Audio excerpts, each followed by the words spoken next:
Assalamualaikum warahmatullahi wabarakatuh. Saya Sidik Hamka Ghazali dari kelompok 7 ingin mempresentasikan makalah tentang harf jar, harf ma, dan harf fa. Di sini saya akan menjelaskan tentang pengertian harf. Pengertian harf menurut istilah nahwu ialah jenis kata yang berfungsi sebagai kata bantu, yaitu kata yang mengandung makna yang tidak berdiri sendiri. Makna dari huruf tersebut hanya bisa diketahui bila tersandingkan dengan kata lain. Kaidahnya seperti wal harfu ma la yasluha ma'hu dalilul ismi wala dalilul fi'li. Huruf itu ialah lafaz yang tidak layak disertai tanda isim atau tanda fi'il. Kemudian al-harfu huwa kulla kalimah laisa laha ma'na ila ma'a ghairiha. Huruf adalah setiap kalimat yang tidak dapat memiliki makna kecuali bersama kalimat lainnya. Kalimat yang termasuk ke dalam jenis huruf ini terbagi menjadi beberapa macam sesuai dengan fungsinya yang mempengaruhi kalimat yang dimaksudnya. Fungsi maknanya dan terbagi menjadi 3 macam. Yang pertama, huruf yang dapat masuk kepada kalimat isim dan fi'il dan huruf tersebut tidak memiliki kedudukan apapun dalam i'rab, contohnya hal.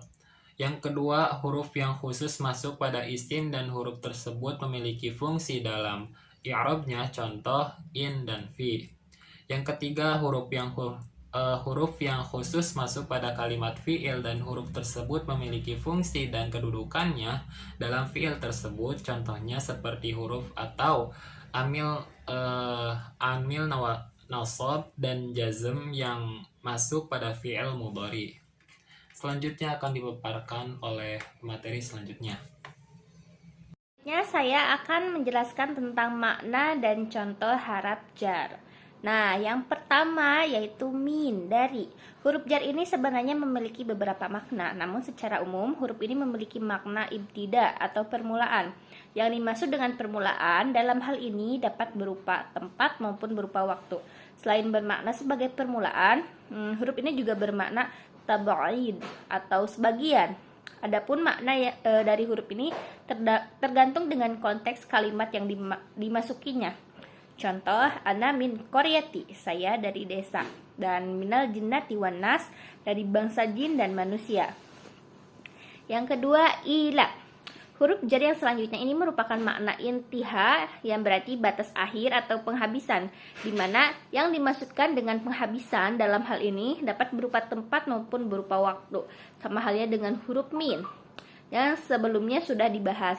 Selain bermakna penghabisan, huruf ini juga bermakna musahabah atau bersamaan. Contohnya sa'adhabu ilal masjid, aku akan pergi ke masjid. Itu merupakan contoh dari ila. Kemudian selanjutnya an, tentang atau dari. Huruf jar yang ketiga ini maksudnya memiliki makna secara umum, yaitu mujawaj atau melewati. Dapat juga bermakna menjadi dari atau melalui. Contohnya, hadza hadisu ruwiya an Aisyah.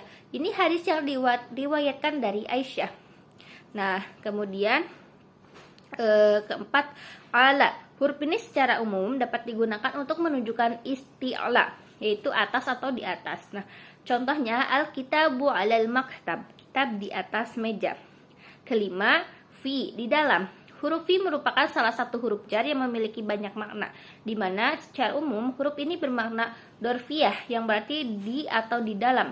Namun huruf ini juga terkadang diartikan sebagai alasan, sebab, dan karena. Contohnya, fi haqibati qalamun wa mistoratun wa kitabun. Di dalam tasku ada pena, penggaris, dan kitab. Nah, yang keenam, alba atau dengan, memiliki 2 makna. Huruf ini bisa bermakna ilsok atau bertemu, dan dapat juga bermakna sebagai sebab dan juga dengan. Contohnya, ana adhabu ila qaryati bis sayyarah, saya pergi ke desa dengan mobil. Kemudian yang ketujuh, al-kaf. Artinya seperti. Sebenarnya makna asli dari huruf jar ini merupakan tasbiyah atau menyerupai dan menyamakan suatu hal dengan perkara yang lain. Namun huruf ini juga dapat diartikan sebagai ta'lil atau alasan. Contohnya ka'asfi ma'kul, seperti daun dimakan ulat. Kedelapan, allamu, untuk bagi milik. Huruf jar yang terakhir ini memiliki makna secara umum, yaitu milik, kepemilikan, punya, kepunyaan. Nah, contohnya hadza kitabul li Muhammadin. Ini kitab milik Muhammad. Kesembilan, wa'au qasam. Wa'u qasam. Wallah, demi Allah. 10 tak qasam. Taullah, demi Allah. Ke-11, hatta itu sampai. Contohnya akal tu samaka hatta ro'si, saya memakan ikan hingga bagian kepalanya. Itu merupakan contoh dari hatta. Kemudian yang ke-12, rubba, banyak atau sedikit, banyak sekali atau sedikit. Makna secara umum dari huruf jar ini bisa berarti taksir atau banyak, dan juga taklil atau sedikit. Contohnya rubba rujali alimun laqaitu, banyak atau sedikit sekali lelaki alim yang telah kujumpai.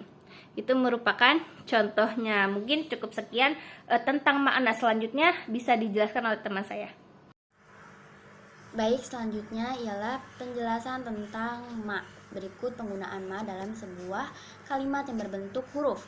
Ada ma nafiyah, yaitu ma yang terletak sebelum fiil yang mempunyai makna nafi atau tidak. Contohnya wa ma dzalamnahum lakin kanu anfusakum yadzlimun. Ada juga ma muhmilah, ma nafiyah muhmilah, yaitu ma yang terletak sebelum mubtada khobar yang rofa, mempunyai makna tidak. Contohnya ma Muhammadun illa rusul. Ada juga ma saudaranya Laisa, yaitu ma yang beramal seperti kana, merofakan isim dan menasabkan khobar. Ma zaidun qaimun, qaiman. Ada juga ma zaidah, yaitu ma tambahan. Contohnya fi ma rohimatan minallah. Ada ma zaidah kafah, yaitu ma yang mencegah amil beramal. Contohnya innamal mu'minuna ikhwatun. Ada juga ma masdariyah, yaitu ma yang berfungsi layaknya an masdariyah dalam masdar muawwal. Contohnya wadaqat alaikumul ardu bima rohabis. Selanjutnya ialah huruf ma yang berbentuk sebagai isim. Ada ma istifhamiyah, yaitu ma yang mempunyai makna tanya atau istifham. Contohnya ma samuki, siapa namamu. Ada juga ma mausuliyah, yaitu ma yang mempunyai makna allazi, masuk ke dalam golongan mausul mustarok. Ada juga ma syatariyah, yaitu ma yang bermakna syarat dan menjazmkan dua fiil. Selanjutnya ada ma ta'ajub yang bermakna takjub atau terkesan. Contohnya ma ajala wajihaka, berapa cantiknya wajahmu. Ada ma nakiroh yang mempunyai makna nakiroh dan harus mengharuskan adanya sesuatu yang mensifati kenakirohannya tersebut. Contohnya marortu bima ma'ajibilaka. Selanjutnya ada ma nakiroh tamah yang mempunyai makna nakiroh yang sudah tercukupi, jadi tidak membutuhkan naat atau lain sebagainya. Contohnya a'atoni kata bama. Sekian dari saya. Syukron. Wassalamualaikum warahmatullahi wabarakatuh. Bismillahirrahmanirrahim. Assalamualaikum warahmatullahi wabarakatuh. Nama saya Tasya Nurul Azizah dari kelas C jurusan Pendidikan Bahasa Arab Fakultas Ilmu Tarbiyah dan Keguruan YIN Syekh Nurjati Cirebon. Nah, di video kali ini saya akan melanjutkan membahas materi nahwu, yaitu tentang pembagian huruf fa. Nah, pembagian huruf fa, terdapat 7 kedudukan huruf fa. Nah, yang ke-1 yaitu fa huruf atop mempunyai 3 makna. Yang pertama, yang bagian A, yaitu at-tartibi atau berurutan. Nah, ada kalanya yang bersifat maknawi, yaitu terjadi yaitu terjadinya maktub setelah maktub alaih dengan selang waktu yang tidak lama atau tidak sebentar atau sedang. Contohnya yaitu qoma zaidun fa amrun.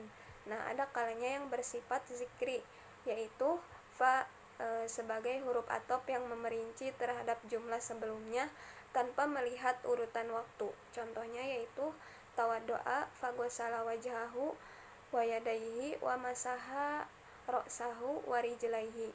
Nah, yang bagian B yaitu litaqibi, yaitu terjadinya ma'tuf dan ma'tuf alaih beriringan atau dipisah dengan waktu yang tidak lama, seperti itu. Nah, selanjutnya yang kedua yaitu lil istinaf. Nah, yaitu fa yang menjadi permulaan kalimat. Nah, i'rabnya yaitu fa menjadi kalimat huruf istinaf mabni fathah dan tidak memiliki mahal i'rab. Ciri-ciri fa istinaf adalah kalimat setelah fa tidak memiliki hubungan dengan kalimat sebelum fa. Jumlah yang jatuh setelah fa merupakan jumlah istinaf dan tidak memiliki mahal i'rab. Contohnya yaitu falamma atahuma sholihan ja'alalahu syuraka'a fima atahuma fata'alallahu amma yusyrikun, seperti itu. Nah, yang ketiga yaitu huruf fa sebagai penghubung terhadap jawab syarat.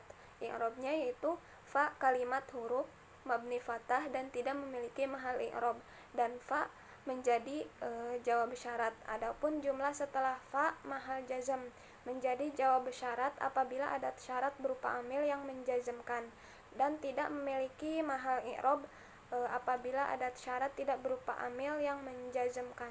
Dalam hal ini, apabila jawab syarat terletak pada yang pertama a jumlah ismiyah, contohnya yaitu mayyazro fal hasadu yang taziruhu, yang jumlah pada lafaz fal hasadu yang taziruhu mahal jazam sebagai jawab syarat.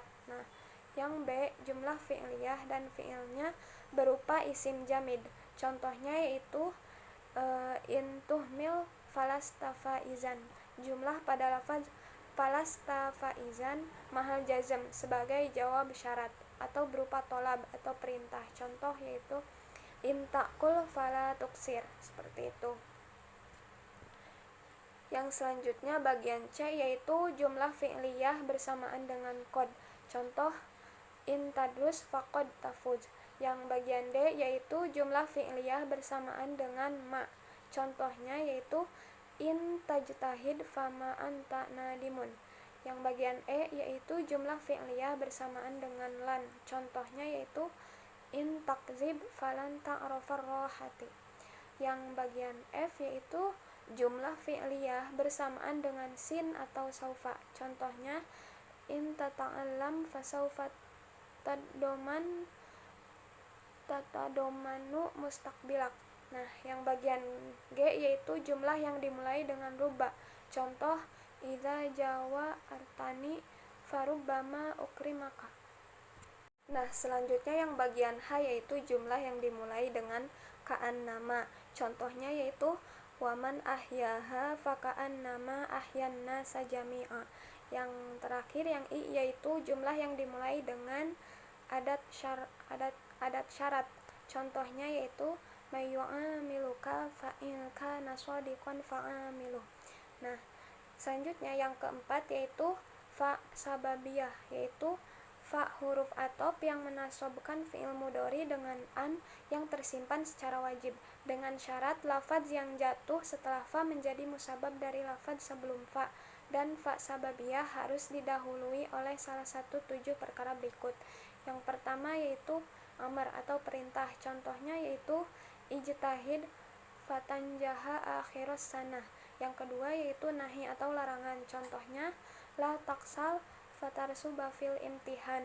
Yang ketiga yaitu istifham atau pertanyaan, contohnya yaitu hal tukrimu zaidan fayukrimak.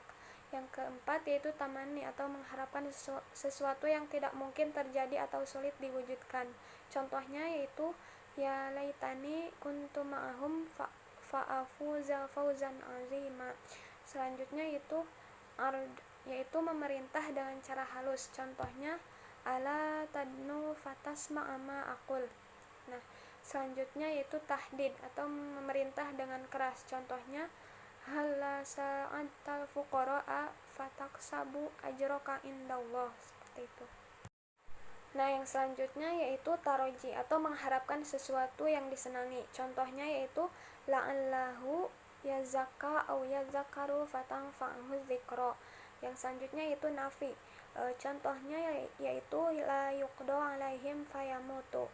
Yang terakhir yaitu doa. Contohnya yaitu Robbi habli min ladunka rahmatan fa'afuza fauzan azima, seperti itu. Nah, selanjutnya pembagian huruf fa yang kelima yaitu fa at-ta'liliyah, yaitu fa yang bermakna alasan, berupa huruf dengan makna li ajli atau alasan, mabni fathah dan tidak memiliki mahal i'rab. Contohnya yaitu sa'idil muhtaj fahuwa akhu kafil insaniyah. Nah, yang keenam yaitu alfa az-zaidah atau huruf fa sebagai tambahan untuk memperindah lafaz, mabni fathah dan tidak memiliki mahal i'rab. Fa zaidah ini biasanya disambung dengan lafaz qad dan hasbu. Contohnya faqad. Contohnya yaitu dafa'tu lahu khumsina judaiha faqad, seperti itu. Nah, pembagian huruf fa yang terakhir itu fa fi'il yang dibaca kasroh, terdapat pada fi'il amar berupa fi dari fi'il madi, yafi dan wafi, seperti itu. Nah, sekian yang dapat saya sampaikan, kurang lebihnya mohon maaf. Ditutup wabillahi taufiq wal hidayah. Wassalamualaikum warahmatullahi wabarakatuh.